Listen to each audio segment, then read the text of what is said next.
above as well as under the water. Sperm whales,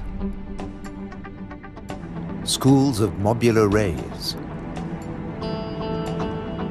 blue sharks find rich feeding grounds in the channels between the islands.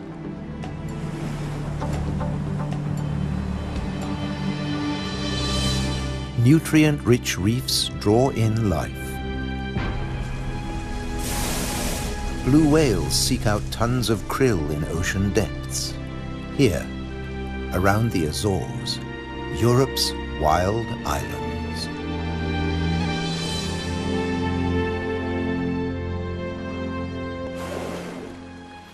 A family of false killer whales cruise the ocean on the lookout for prey. A blue shark patrols alone.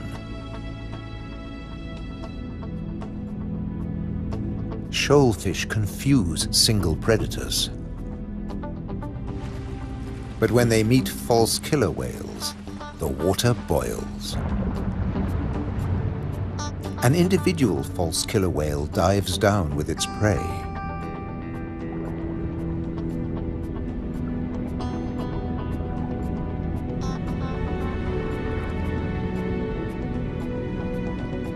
A blue shark comes late to the feast, drawn by scent molecules. But this morsel presents a problem.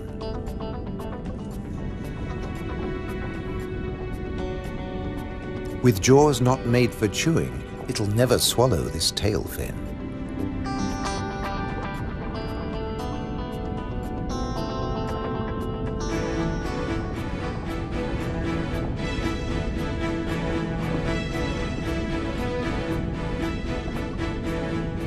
Most fish force water through their gills to breathe. This shark can't, so it has to keep moving.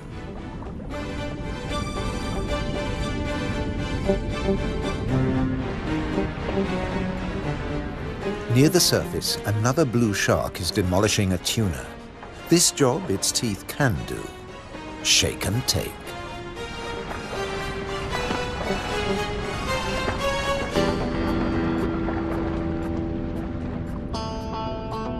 Fragments streaming from its gills float to the surface.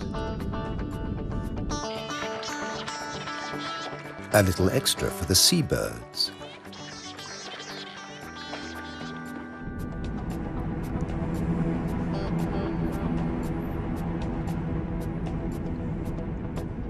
Not all the remains go up.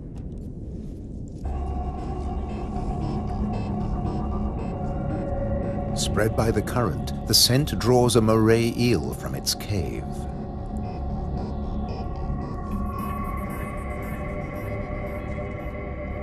Sea bream, triggerfish, and painted combers are on its tail.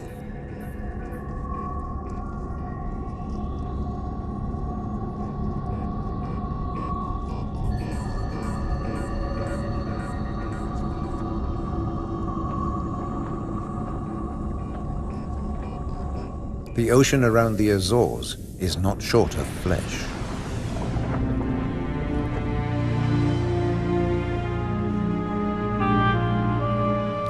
And yet above the water, the islands themselves have no large wild animals.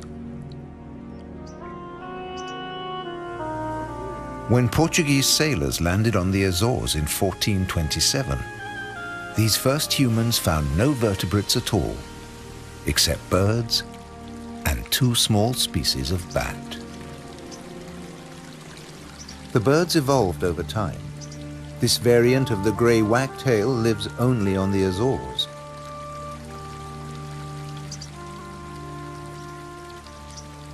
With head feathers a different color from its European relatives. Whole islands have changed too.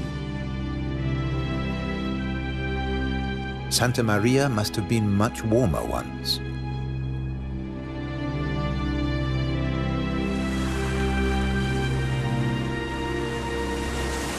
Many of these ocean fossils belong to extinct species that once lived in warmer waters.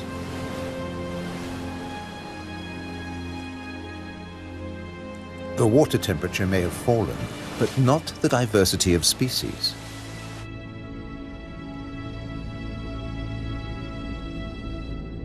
After nearly 6 centuries of human habitation, the seas around these volcanic islands are still largely unexplored.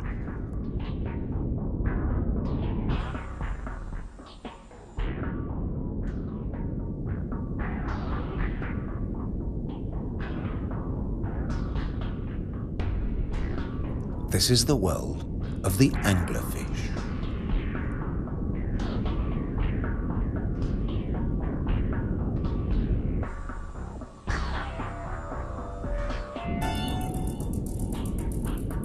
A 1,000 meters down, this pink frogmouth ignores the pressure of 100 kilos per square centimeter. Other deep dwellers are less easy to name.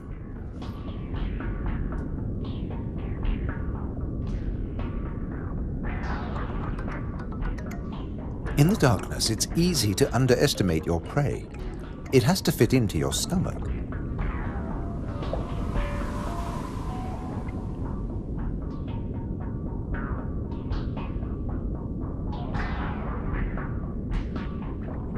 The six-gill is one of the largest deep-sea sharks, but at night it swims to the shallows to feed. The spider crab lives in darkness. It has never seen this kind of light. Nor has its coral community. Beyond the scorpionfish and past the deep-sea sponges, there's an unknown world.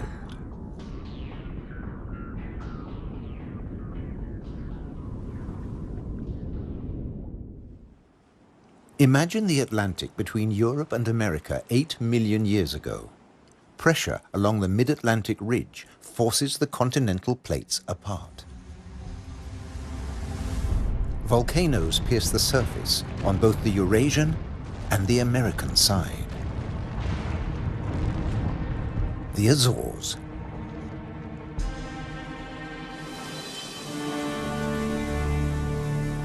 Most of the volcanoes are dormant. Water, not lava, fills their craters.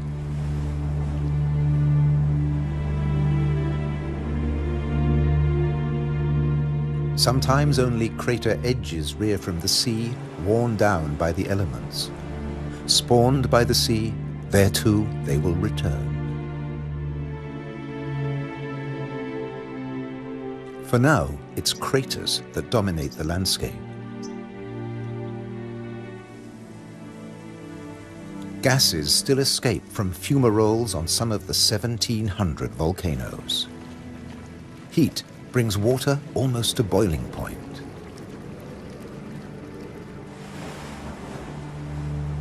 A massive eruption hit Fayal Island 60 years ago.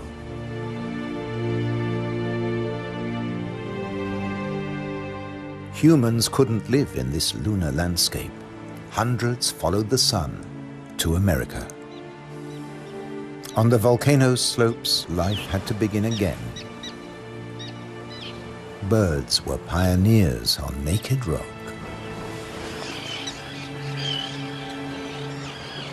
Wind and birds still bring seeds from over the sea. Some come floating in.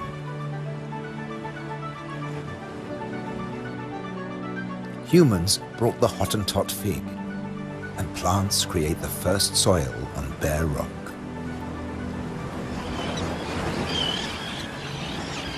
An active volcano will destroy life. Dormant or extinct, it can create it, above and below the water. The underwater cliffs of Formigas are the summit of a volcano. Overall, the waters of Europe's wild islands are home to more than 1,500 species. This is the spiny starfish.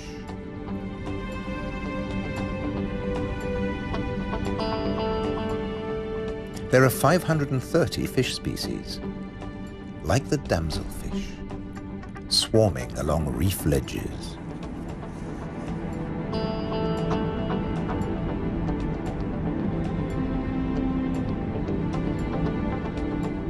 The grouper is a formidable loner. Its giant maws scare off intruders.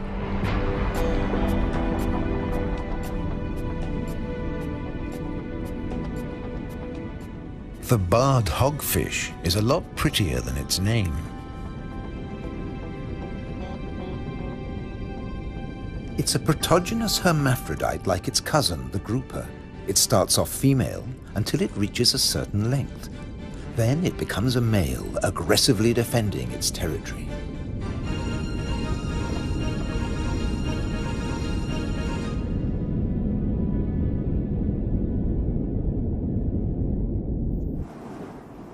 The archipelago's weather changes too, up to 4 seasons in a single day.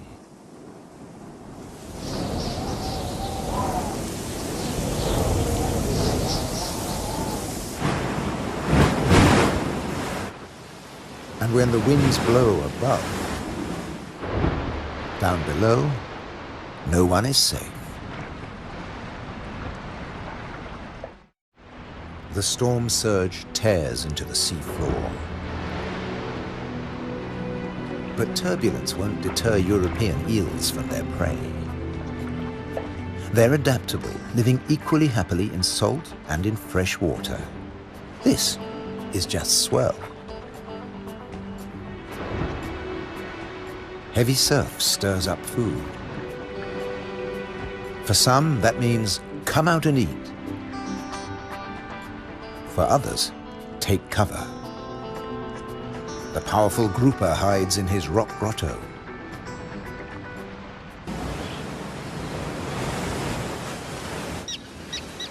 In churning waters, it's tough to spot your prey. But the common terns have no choice. The first chicks have hatched, and they're waiting to be fed.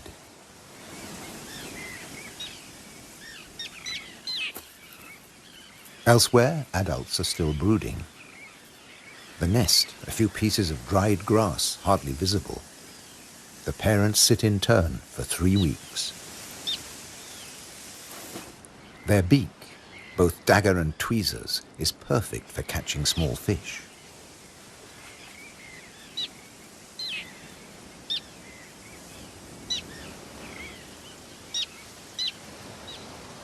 "3,000 pairs breed here.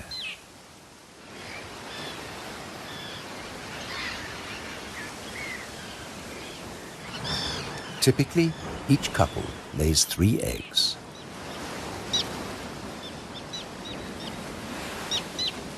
The chicks are fed for 4 weeks, till they can fly as well as their parents.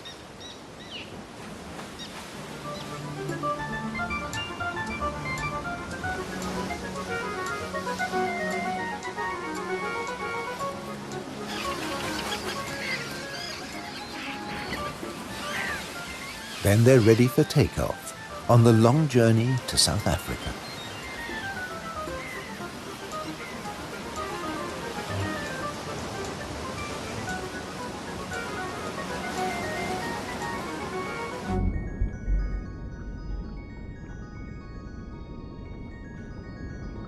Under the water, survival can depend on staying still, very still, like a wide-eyed flounder.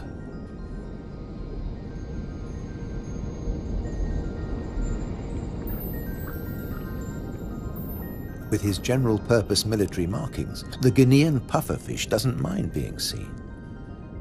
The Atlantic lizardfish doesn't bother with disguises at all. It simply shimmies into the sand.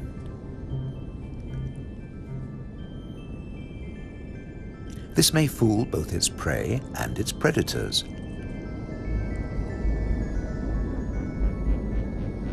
But it won't fool the pufferfish patrol.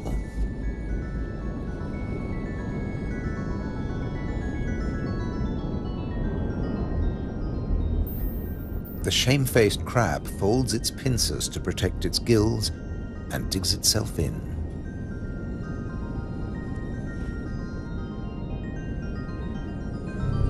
Leaving no opening for the plump flatfish.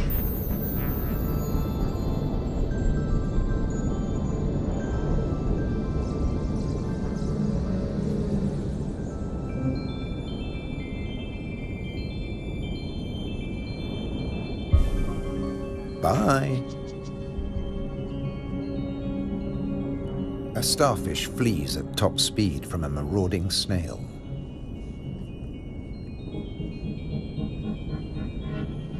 The Triton snail feeds mainly on echinoderms like the purple sea star.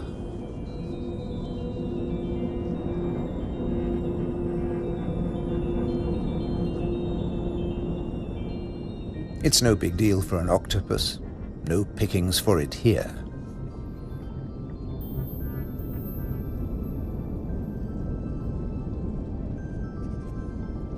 Sacrificing an arm, the starfish gets away.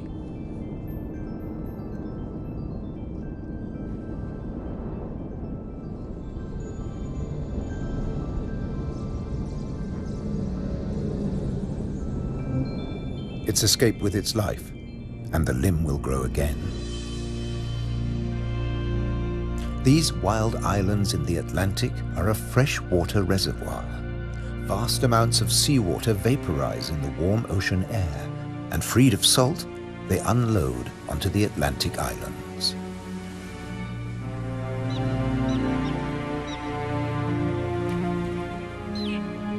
The common tern flies between two worlds, fishing in the sea and in the lakes.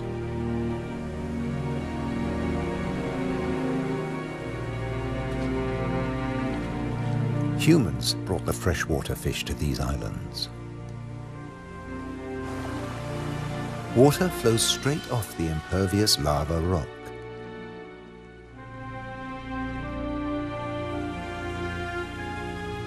But peat moss sucks up huge quantities of water like a sponge, taking it in through every surface. Deprived of oxygen, the dead parts of the moss never rot. The extremities keep on growing, and the moss colonizes more and more of the bare rock.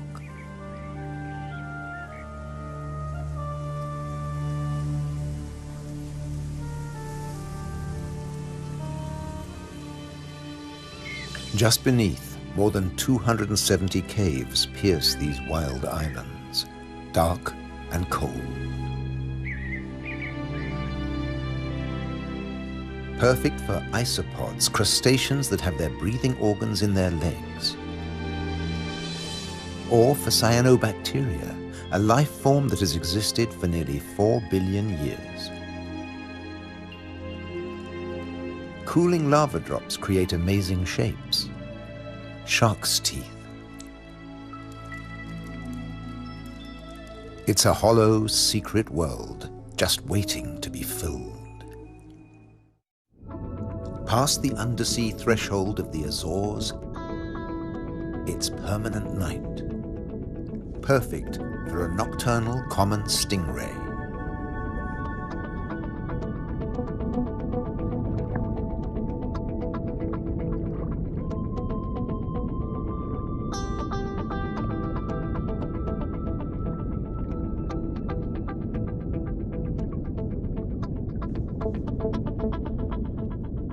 It's not alone here.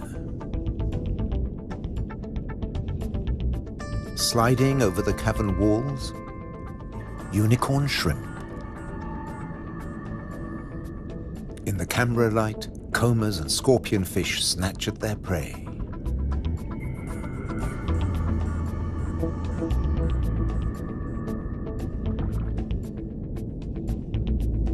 The brown moray eel is cleaning up on the cavern floor.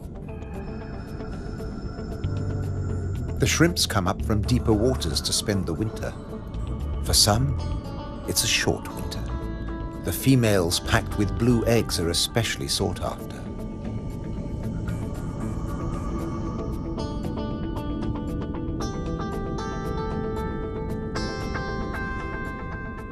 The shrimps also live off crustaceans, their own species. What's left of the moray eel's dinner?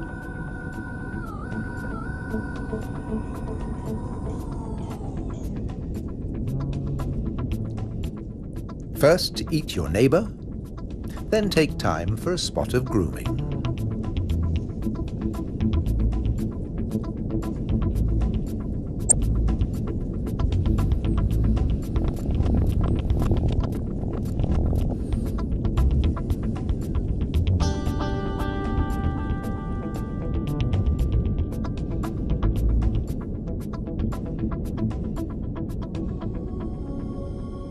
Nearby, on the rocks, an octopus with a human face reaches out.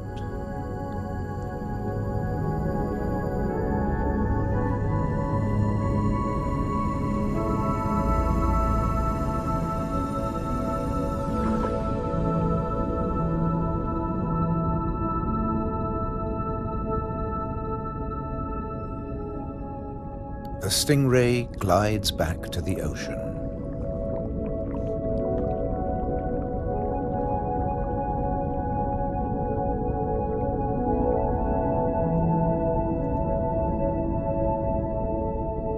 Passing the hundreds of bristleworms growing in front of the cavern.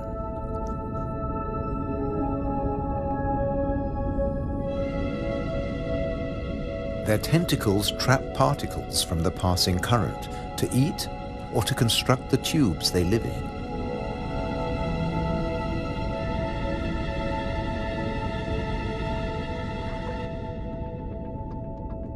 Deeper down is a mysterious place, a rare sight in the Azores, a garden of soft corals.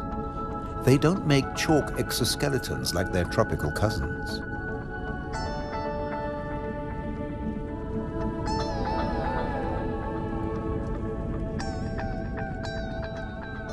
The currents carry plankton down to their home on sunken seamounts.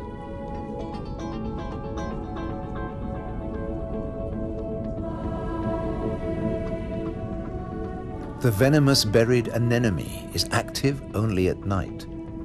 During the day, it contracts. Once, scientists couldn't agree whether corals were plants or animals, so they called them anthozoa, flower animals.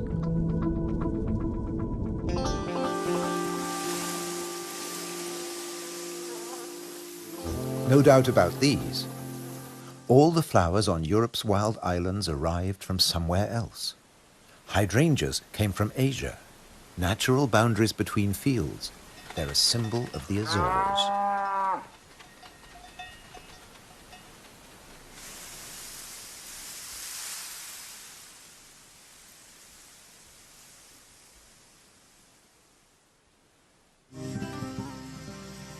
Hundreds of stone walls create hundreds of microclimates for the vines the settlers brought in the 15th century.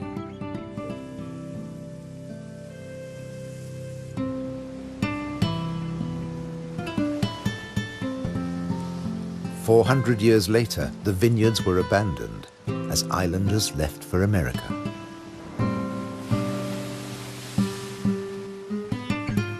The stone walls became a playground for Madeira lizards.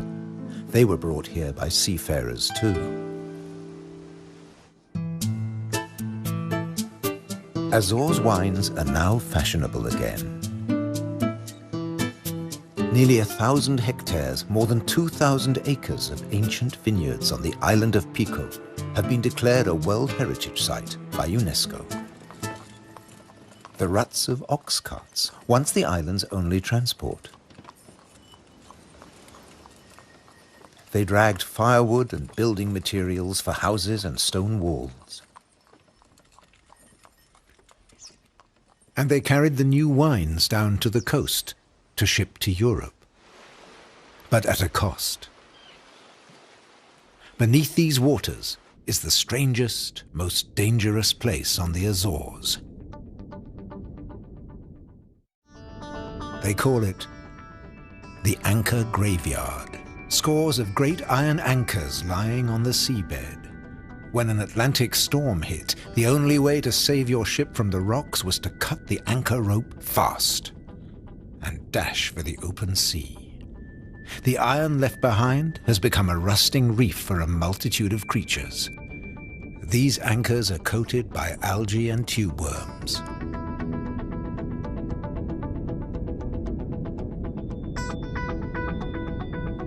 A shark's outline protects hiding fish.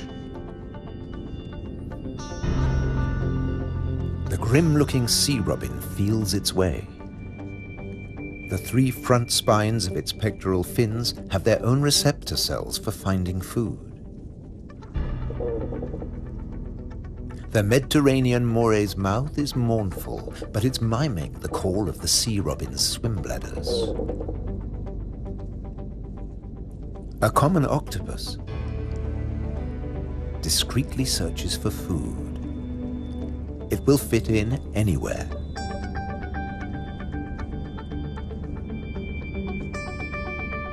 While bearded fireworms clear up the corpses in the anchor graveyard.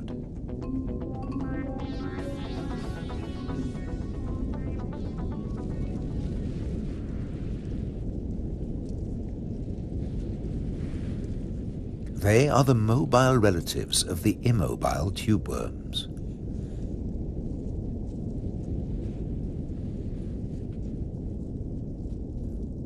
The octopus has found another spot to test its camouflage skills.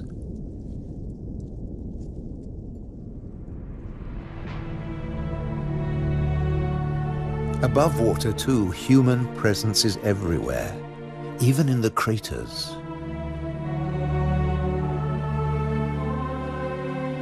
Any straight line means a wall. One that protects the grazing horses and cattle. By keeping the grass short, these domestic animals help the seasonal visitors that have been coming here for thousands of years. The ruddy turnstone digs to find fresh food. Black-bellied plover fly in from Russia on their way to their winter quarters in South America and South Africa.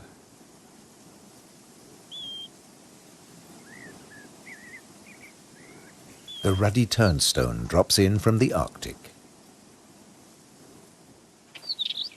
The northern wheatear arrived from Canada via Greenland. The American pipit drifted in from North America. The blackbird? Well, it's here all year round. It's an endemic variety. The male is darker and glossier than its mainland cousin. Birds have to transport their own weight. A little body can be a big advantage on a long journey. But weight doesn't matter to other migrants. They're supported by water.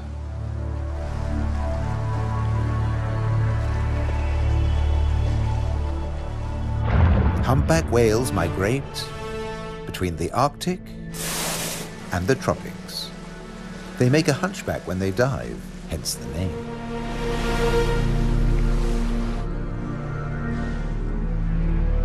A pod of fin whales, the blue whale's closest relatives, the two species can interbreed. They swim back and forth between Arctic and subtropical waters.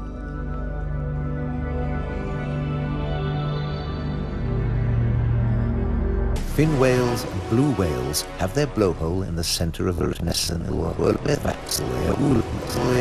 their skulls. Sperm whales have theirs on the left.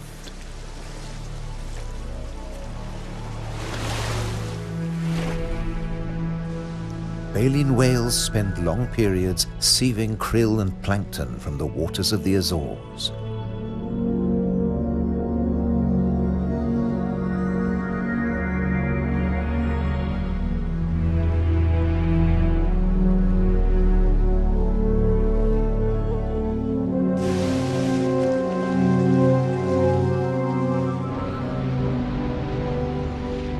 They leave their excreta behind them. It feeds vegetable phytoplankton. Animal plankton eat the phytoplankton, and at the other end of the food chain are fish and the whales themselves. But a great deal of whale food comes from deeper down.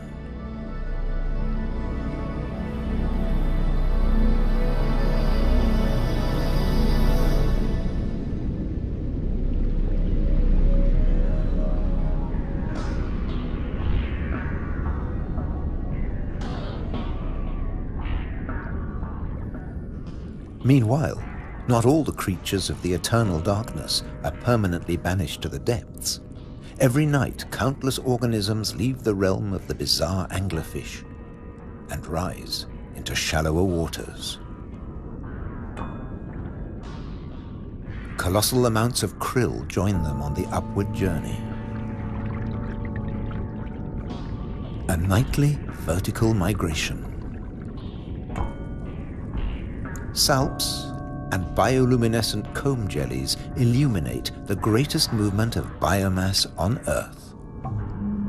All here to harvest the vegetable plankton, or get eaten themselves. This innocent-looking blob is anything but. A Portuguese man-o'-war is a colonial organism, a conglomeration of polyps serving different functions. One polyp is the sail.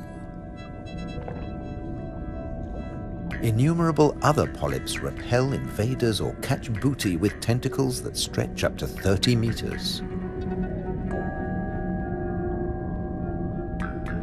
On the right, a salp has become ensnared. Venom from stinging cells kills the prey. The tentacles drag it to the mouth.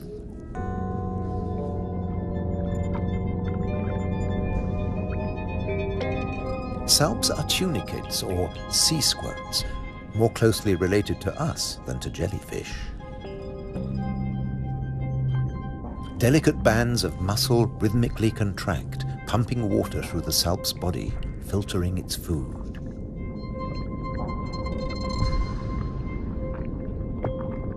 Salps build into chains and can direct themselves through the water.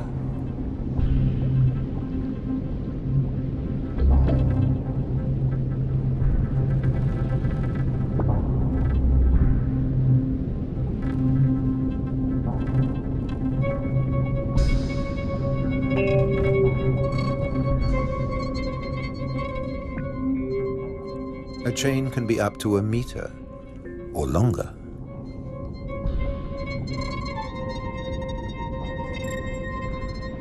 Unlike salps, many jellyfish have venomous tentacles. But they too have predators. They're one of the favorite foods of loggerhead sea turtles. On their 5-year journey from the Florida beach where they were born, they swallow innumerable jellyfish immune to the venom. But there's another hitch. Comb jellies have no sting cells, but in the water they look a lot like drifting plastic.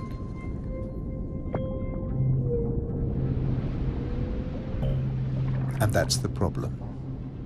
The turtles try to eat plastic, and it kills them.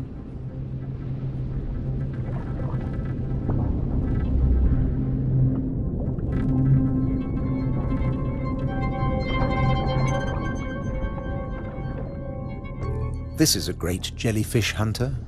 At up to 3 meters in length, the ocean sunfish particularly relishes the Portuguese man-o'-war. But that too catches other jellyfish.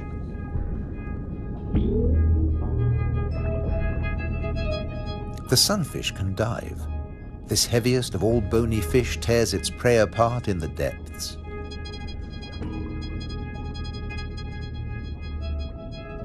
The man-o'-war must stay on the surface, but it's a most effective hunter.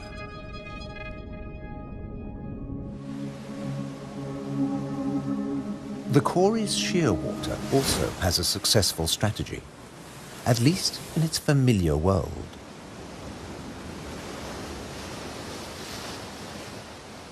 It deposits its eggs in niches high on the rocky cliffs. No surf, no high tide can reach its young. But now they face a new danger. Stray cats.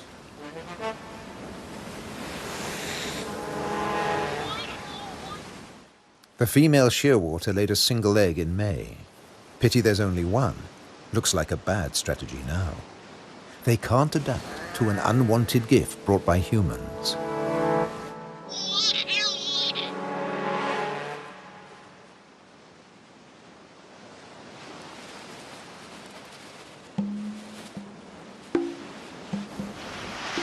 On the island of Corvo, more than 80% of predated chicks are the victims of cats.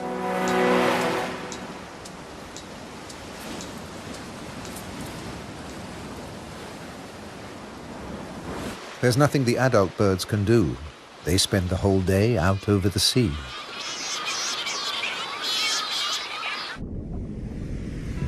By contrast, periphyton, a mix of algae, bacteria, and microbes, stay where they grow, ruled by time and tide. Some quickly find a home on flotsam and jetsam. Attached and yet mobile, they drift across the ocean. Goose barnacles fix onto hard surfaces. Their cirri grasp plankton from the water. No matter what it's made of, marine debris attracts life forms.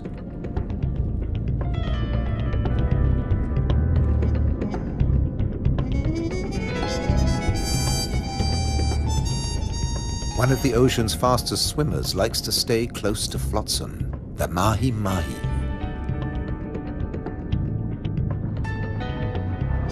Because floats and buoys provide protection in the open sea. Some species may have survived ocean transfer as passengers on floating debris.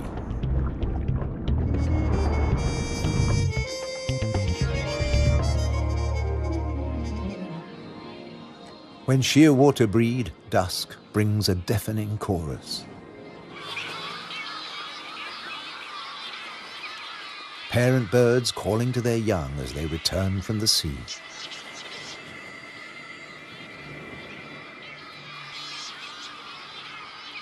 The birds recognize each other's cries. 75% of all the world's shearwaters breed in gigantic colonies on the Azores.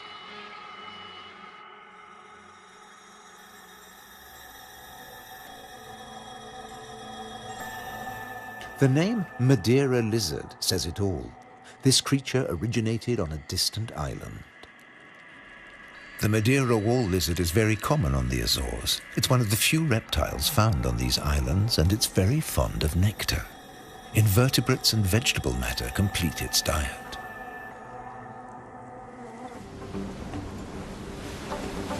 Just across the bay is the domain of a giant. This is the whale shark. The world's biggest fish. That's what 12 meters of muscle and cartilage say about the whale shark. Like mobula rays, it's mainly a plankton eater, but also eats crustaceans and small fish.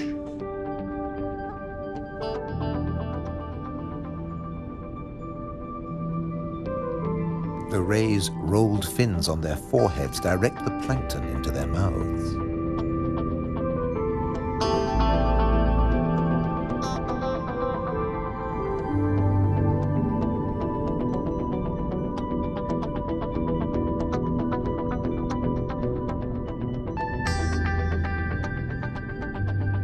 Mobula rays are part of the manta ray family.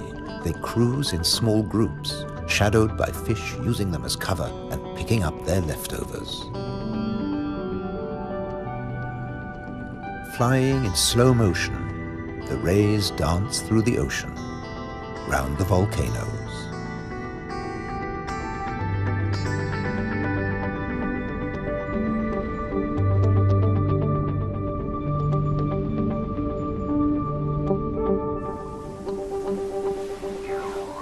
High above, there's something stirring on the cliffside.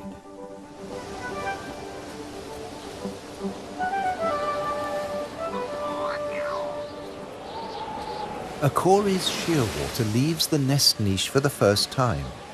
He doesn't know a thing about flying, but his parents have stopped feeding him. He has to learn to fly as fast as possible, or he'll never have a meal again.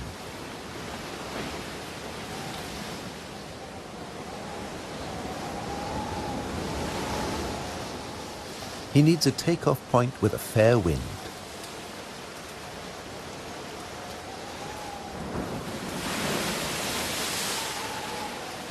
Even on the rocks, he looks unsteady.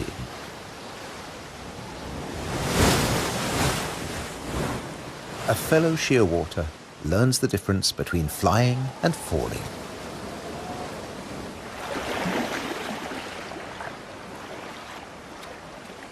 If you're already on the surface of the sea, there's nowhere further to fall. But getting aloft is even more difficult.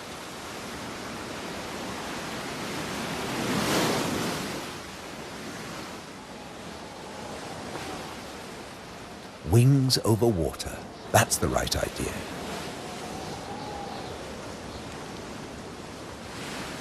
Taking off from the sea in a side wind? Tough even for the experienced.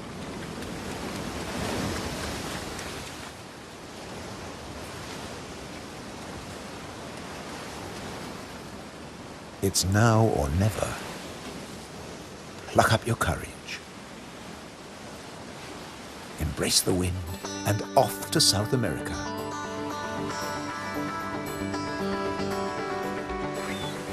On the Azores, you're either coming or going. In December, with the sheer waters long gone, male sperm whales are returning from their feeding grounds in the Arctic waters. They meet males who were too young to make the journey and mothers with their young calves born while they were away.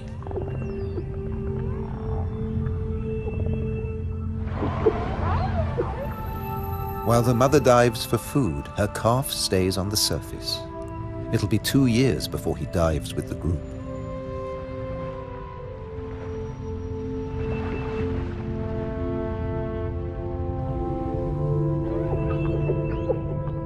The whales will seek giant squid at a depth of 1,000 meters. At 18 meters and weighing in at 50 tons, sperm whales are the world's biggest toothed whales.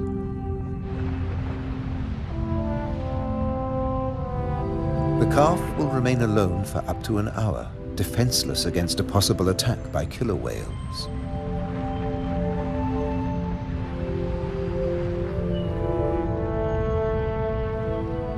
Finally, the group return from the deep.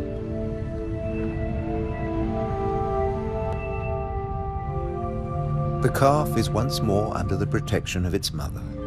She will feed it for 2 years. During this time, she won't fall pregnant. Now the whales can take their ease, preferably hanging vertically in the water.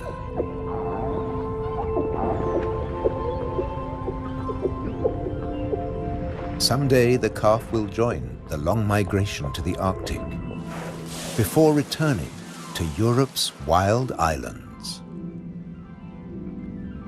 the Azores.